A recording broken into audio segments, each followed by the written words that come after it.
नमस्कार दोस्तों। NCERT series में हम लोग ज्योग्राफी ख़त्म कर चुके थे क्लास 6 का। आज ये क्लास 7 का है, ठीक है? ये क्लास 7th। उसके बाद हम लोग ऐसा करते हैं कि ज्योग्राफी को हम ले जाते हैं 12th तक। फिर नया जो सब्जेक्ट आएगा, जैसे मान के चलिए पॉलिटी, तो उसको 6 से 12 पहले एक बार कंप्लीट करेंगे। फिर हिस्ट्री जो 6 कंप्लीट हो चुका है, फिर उसको 7th से 12th तक कंप्लीट कर देंगे, ठीक है?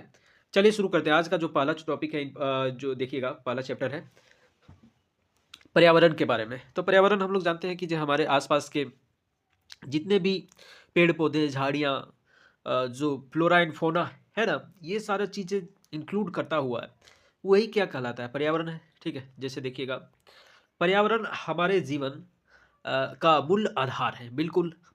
यह हमें साँस लेने के लिए हवा, पानी के लिए जल, खाने के लिए भोजन, रहने के लिए भूमि प्रदान करता है। तो पर्यावरण से हम क्या-क्या मिल जाता है हम लोग के लिए? देखिए, हवा, जल, भोजन और आवास, है ना? ये सारी चीज़ें हम लोग पर्यावरण से उपलब्ध हो जाती है, ठीक है? चलिए उसके बाद देखते हैं क्या लिखा है कि मानव इस प्राकृतिक पर्यावरण में कैसे परिवर्तन करता है।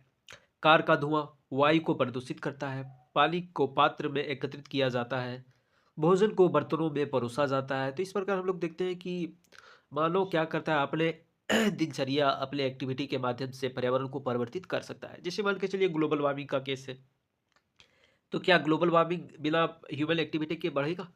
नहीं, क्योंकि प्रकृति प्रकृति अपने आप में संतुलित कर लेती है, ठीक है? अगर मान के चलिए कार्बन डाइऑक्साइड बढ़ता है किसी कारणवश, जैसे ज्वालामुखी उद्गार हो गया या फिर जंगल में आग लग गया, तो इसके कारण अगर मान के चलिए कार्बन डाइऑक्साइड बढ़ता है, तो इसको एब्जॉर्ब कर लेगा प्रकृति खुद ब खुद, ठीक है? प्रकृति खुद ब खुद क्या करती है? संतुलित कर लेती है। लेकिन यही अगर कार्बन डाइऑक्साइड बढ़ रहा है, मीथेन बढ़ रहा है या फिर नाइट्रस ऑक्साइड बढ़ रहा है, ठीक है? या फिर NOx, कोई भी चीज़ नाइट्रोजन का कंपाउंड बढ़ रहा है, जो ग्लोबल वार्मिंग का काउज़ कारण बन रहा है, तो उसमें प्रकृति एक कुछ एक्सटेंट तक तो एब्ज़ॉर्ब कर लेती है, लेकिन बाद में फिर वही उसका नेगेटिव इफ़ेक्ट आने लगता है ना? तो हम लोग देखें कि प्रकृति खुद ब खुद संतुलित करती है, लेकिन मानव अपने गतिविधियों के माध्यम से पर्यावरण को नुकसान पहुँचा सकता है और पहुँचा रहा है ना? जैसे देख लीजिएगा, मानव कार, मिल, कारखाना, बर्तन निर्माण करता है और इसके कारण पर्यावरण में परिवर्तन आती है। बहुत सारे गैसें निकलती हैं, कचरा निकलता है, बहुत सारे एक्टिविटी जो पर्यावरण में किया जाता है ना? चलिए अब इसमें देखिएगा कि पर्यावरण का 2 घटक, यहाँ 3 घटक के बारे में देखिएगा। पहला है कि पर्यावरण का प्राकृतिक घटक में क्या-क्या है? जल है, वायुमंडल है, स्थल मंडल है, ये सजीव मंडल, जैव मंडल। तो प्राकृतिक घटक में हम लोग देखते हैं कि जल मंडल, वायुमंडल, स्थल मंडल, जैव मंडल। वही मानव निर्मित है बहुत सारी चीज़ें, जैसे पुल हो गया, इमारतें, पार्क, सड़क, उद्योग, स्मारक, ठीक है? यहाँ पे देखिएगा कि मानव जो है, इसमें देखिए किस प्रकार मानव एक समुदाय के रूप में रह रहा है, ठीक है? और ये फिर ये धर्म है, शिक्षा व्यवस्था है, अर्थव्यवस्था है, राजनीतिक व्यवस्था है। तो ये सारी एक्टिविटी मानव अपने आप में आस-पास करते रहता है और समाज का एक सभ्यता का निर्माण किया हुआ है, ठीक है? अब यहाँ हम लोग देखते हैं कि पर्यावरण का जो बायोटिक फैक्टर है और अबायोटिक फैक्टर है। जैसे हम लोग बायोटिक में यानी कि जैवीय फैक्टर में देखिएगा कि जैसे सजीव प्राणियों के का संसार है, पादप, जंतु वगैरह, और अजीव जैसे आपका जल हो गया, उसके बाद आप स्थल ले लीजिए, ठीक है? ठीक है, ये सारी चीज़ें किसमें आ जाएगा? अजैविय फैक्टर में, ठीक है? तो देखिएगा, ऊपर के वार्तालाप में आप समझ गए होंगे कि किसी जीवित प्राणी के चारों ओर पाए जाने वाले लोग, स्थान, वस्तुएं, प्रकृति को पर्यावरण कहते हैं। तो यही पर्यावरण कहलाता है। इसमें लोग भी शामिल है, स्थान भी है, वस्तुएं भी, प्रकृति भी, ठीक है? तो प्रकृति में ऐसा नहीं कि केवल जीवीय चीज शामिल है, प्रकृति में दोनों चीज शामिल है, ठीक है? अब आगे आते हैं जैसे प्राकृतिक पर्यावरण के बारे में थोड़ा सा समझते हैं। देखिएगा, भूमि, जल, वायु, पेड़ पौधे, जीव जंतु मिलकर प्राकृतिक पर्यावरण बन रहा है, ठीक है? तो स्थल मंडल, जल मंडल, वायुमंडल, जैव मंडल से आप पहले से परिचित होंगे। आइए अब हम इनके संबंध में कुछ और तथ्यों की जानकारी प्राप्त करते हैं। पृथ्वी की ठोस प्रकृति प्रॉपर्टी या कठोर प्रॉपर्टी पर को ही स्थल मंडल कहा जाता है। तो स्थल मंडल देखिएगा स्थल मंडल में क्या क्या आता है? आप देखिए कि जो भूपर पट्टी है एक भाग, और थोड़ा-सा आपका मेंटल वाला ऊपरी भाग जो है, वो भी क्या है? ऊपरी मेंटल, उसको भी स्थल मंडल में शामिल किया जाता है। और जो इसकी जो गहराई है, लगभग 100 किलोमीटर से 200 किलोमीटर तक इंक्लूड करके रखा है, ठीक है? उसके बाद हम लोग देखेंगे दुर्बलता मंडल, वो सारी चीज़ें भौतिक ज्योग्राफी में, जो भौतिक भूगोल में और विस्तृत चर्चा करेंगे, ठीक है? चलिए यहाँ हम लोग देखते हैं कि जो ठोस प्रॉपर्टी है कठोर ऊपरी परत जो है वही स्थल मंडल कहते हैं, ठीक है। यह चट्टानों एवं खनिजों से बना होता है। तो जो स्थल मंडल का निर्माण है वो किससे बना है? चट्टान या खनिज से, ठीक है। एवं मिट्टी की पतली परत से ढका है। तो हम लोग देखते हैं चट्टान है या फिर बहुत सारा खनिज प्रकार है या फिर मिट्टी का पतला परत है, ये स्थल मंडल के तहत आता है, ठीक है।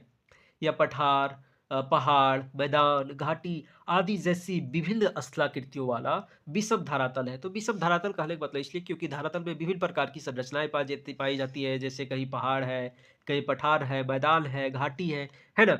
तो ये स्थलाकृतियां महाद्वीपों के अलावा महासागरों की सतह में भी पाई जाती है। ये काफी इंपॉर्टेंट फैक्टर है कि हम लोग देखते हैं कि क्या केवल महाद्वीपीय क्षेत्र में स्थलाकृति जैसे पहाड़, पठार वगैरह पाया जाता है? नहीं, हम लोग देखते हैं कि जो महासागर की तल है उसमें भी बहुत प्रकार की विविधता पाई जाती है। जैसे मध्य अटलांटिक कटक, हम लोग देखते हैं अटलांटिक महासागर में नीचे में वो एक एक बहुत बड़ा पहाड़ नुमा संरचना है जो लगभग 65,000 किलोमीटर तक फैला हुआ है, जिसकी चौड़ाई आप देख लीजिएगा कि लगभग 1500 किलोमीटर तक है। आप सोचिए कि ये जो संरचना है, ये जो आपका पहाड़ का विस्तार है, एकदम ये जो देखते ज्वालामुखीय उद्गार है, वो लगभग 65,000 किलोमीटर तक। हम लोग देख लीजिए कि समुद्र के तहत भी विभिन्न प्रकार की संरचनाएं, भौतिक भिन्नताएं पाई जाती है, ठीक है।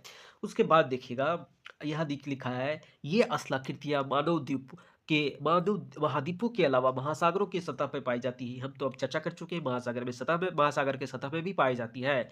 स्थल मंडल वह क्षेत्र है जो हमें वन, ध्यान दीजिएगा स्थल मंडल में क्या क्या इंक्लूड कर रहा है, जैसे वन, कृषि, मानव बस्तियां के लिए भूमि, पशुओं को चरने के लिए घास स्थल प्रदान करते हैं, या यह खनिज संपदा का भी एक स्रोत है। तो हम लोग देखते हैं कि स्थल मंडल में क्या क्या आ जाता है। जैसे स्थल मंडल में वन रहेगा, ठीक है, कृषि है, कृषि, मानव बस्तियां, खनिज संपदा और घास स्थल, ये सारी चीजें शामिल करता है, ठीक है। अब हम लोग आते हैं कि जैसे जल, अब जल मंडल के बारे में देखिएगा। जल के क्षेत्र को जल मंडल कहते हैं। यह जल के विभिन्न स्रोतों जैसे नदी हो गया, झील, समुद्र, महासागर आदि जैसे विभिन्न जलाशयों से मिलकर बनता है। यह सभी प्राणियों के लिए आवश्यक है। पृथ्वी के चारों ओर फैली वायु की पतली परत को वायुमंडल कहते हैं। पृथ्वी का गुरुत्वाकर्षण बल अपने चारों ओर वायुमंडल को थामे रखता है। जैसे आप मान के चलिए पृथ्वी है, पृथ्वी में इधर इधर देखिए हवा है, लेकिन गुरुत्वाकर्षण बल क्या करता है? अपनी ओर खींचता है ना। तो ये वायुमंडल को थामे रख, मतलब ये एक वायुमंडल बना रहेगा। अगर यही गुरुत्वाकर्षण बल नहीं रहता तो ये उड़ जाता, है ना। यह सूर्य को झुलसाने वाली गर्मी एवं हानिकारक विकिरण से हमारी रक्षा करता है। तो हम लोग देखते हैं कि जैसे यूवी रेज आता है ना, तो यूवी रेज से रक्षा हम लोग को कौन करता है? समताप मंडल में उपस्थित ओजोन परत, है ना। कई प्रकार की गैस, धूलकण, जलवाष्प उपस्थित रहते हैं वायुमंडल में। परिवर्तन होने से मौसम एवं जलवायु में परिवर्तन होता है। तो हम लोग देखते हैं कि वायुमंडल में अगर परिवर्तन हो रहा है तो मौसम और जलवायु दोनों में परिवर्तित होता है। हम लोग मौसम का चर्चा कर दिए कि जो दिन प्रतिदिन की मौसम जो स्थिति होती है, तापमान की, आर्द्रता की, ये क्या मौसम कहलाता है। यही अगर लंबे समय की अवधि में हम देखते हैं तो वो जलवायु कहलाती है ना। जैसे पादप एवं जीव जंतु मिलकर जैवमंडल या सजीव संसार का निर्माण करते हैं। यह पृथ्वी का वह संकीर्ण क्षेत्र है जहां स्थल, जल, वायु मिलकर जीवन को संभव बनाते हैं। देखिएगा अगर ये कॉमन पॉइंट है, कहने का मतलब सब मिलेगा। जैसे यहाँ देखिए जैवमंडल, इससे देखिए जल मिल रहा है, यहाँ देखिए स्थल मिल रहा है, यहाँ से वायु मिल रहा है ना। तो हम लोग अगर यही जहाँ कॉमन पॉइंट है वही जैवमंडल कहलाता है। कहने का मतलब आपको ऐसा स्थान जहाँ पे जल भी उपलब्धता हो, जमीन भी उपलब्धता हो और वायु उपलब्धता, वही आपका जैवमंडल हो गया, है ना। अब आते हैं देखिएगा कि पारितंत्र क्या है, ठीक है। पारितंत्र, ये काफी इंपॉर्टेंट है। पारितंत्र क्या है? देखिए पारितंत्र को समझने के लिए इसमें कुछ उदाहरण के अनुसार दिया गया। देखिएगा, रवि की कक्षा के लिए एनसीसी कैंप में जेसी ने आश्चर्य से कहा, कितनी मूसलाधार बारिश हो रही है। इससे मुझे अपना केरल याद आ गया। तुम सबको आकर देखना चाहिए कि कैसे हरे भरे खेतों एवं नारियल के बगानों के लगातार बारिश होती रहती है। तभी जैसलमेर के रहने वाले हीरा ने आश्चर्य से कहा, हमारे यहाँ वर्षा होती ही नहीं। हमें तो दूर दूर तक केवल कीकर एवं रेत की नजर आती है, लेकिन वहाँ ऊँट भी तो मिलते हैं, रवि ने कहा।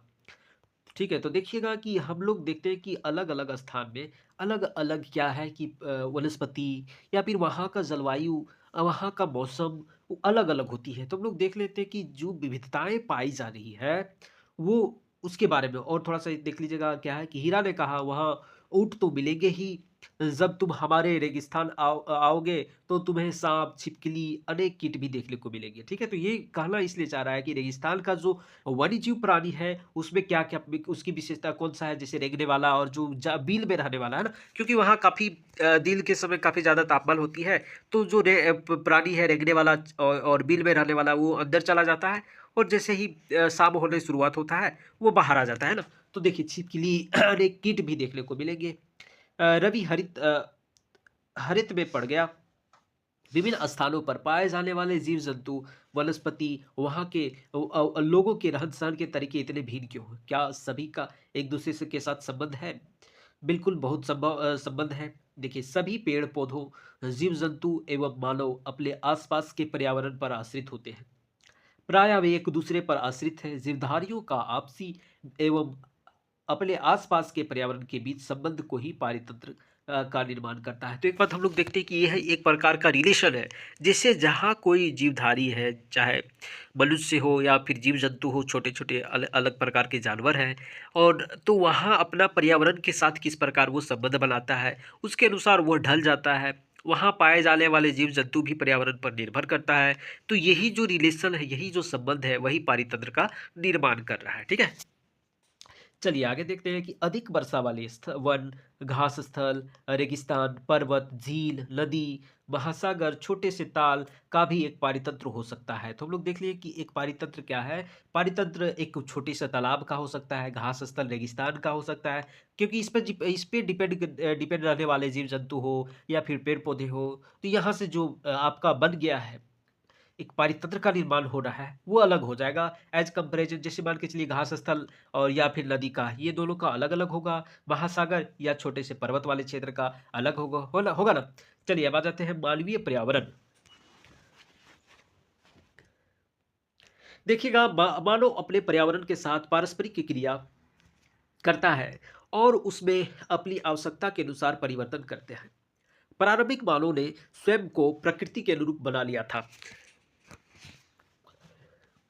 उसका जीवन सरल था एवं आसपास की प्रकृति से उनकी आवश्यकताएं पूरी हो जाती थी। समय के साथ कई प्रकार की आवश्यकताएं बढ़ी। मानव ने पर्यावरण के उपयोग और उसमें परिवर्तन करने के लिए कई तरीके सीखे। उसने फसल उगाना सीखा, पशुपालन, अस्थायी जीवन जीना सीख लिया, पहिए का आविष्कार किया, आवश्यकता से अधिक धन उपजाया, वस्तु विनिमय पद्धति का विकास हुआ, व्यापार प्रारंभ हुआ एवं वाणिज्य का विकास हुआ। औद्योगिक क्रांति से बड़े पैमाने पर उत्पादन प्रारंभ हो गया। परिवहन गति तेज से प्रारंभ हुआ। सूचना क्रांति ने पूरे विश्व में संचार सहज और द्रुत हो गया। तो इस प्रकार हम लोग देखते हैं कि समय के साथ मनुष्य किस प्रकार अपने आप को बदला। ठीक है, क्या आप जानते हैं कि आप गर्मी में रसीला तरबूज एवं सर्दी में भुनी हुई मूंगफली खाना क्यों पसंद करते हैं? प्राकृतिक मानवीय पर्यावरण के बीच सही संतुलन होना आवश्यक है। मानव को पर्यावरण के साथ समरसता से रहने एवं उसका उपयोग करना सीखना चाहिए। तो हम लोग देखते हैं कि विभिन्न विभिन्न मौसम में मनुष्य ये हो या फिर कोई भी प्राणी हो, वह पर्यावरण के साथ संतुलन बनाए रखने के लिए विभिन्न विभिन्न व्यवहार करते हैं। जैसे एग्जाम्पल यहाँ पे दिया गया है, जैसे सर्दियों में भुना हुआ मूंगफली पसंद कर रहा है, और जो गर्मी के मौसम में तरबूज खाना पसंद है। क्यों? क्योंकि पर्यावरण में गर्मी के मौसम में तरबूज की उपलब्धता है ज़्यादा पैमाने पर, वहीं सर्दी के मौसम में मूंगफली की उपलब्धता है। इसलिए वो उसी के अकॉर्डिंग वो अपने खाद्य व्यवहार में भी परिवर्तन किया है ना।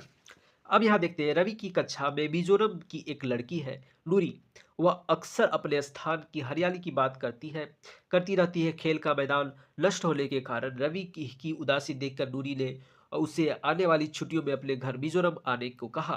रवि के शिक्षक ने सभी बच्चों से कहा कि छुट्टियों में वे जिन स्थानों पर जाएंगे वह भूदृश्य, घरों और लोगों के क्रियाकलाप का चित्र बना कर लाए। ठीक है, चलिए इस प्रकार हम लोग देख लिए कि पारितंत्र के बारे में इसमें जो दिया गया है।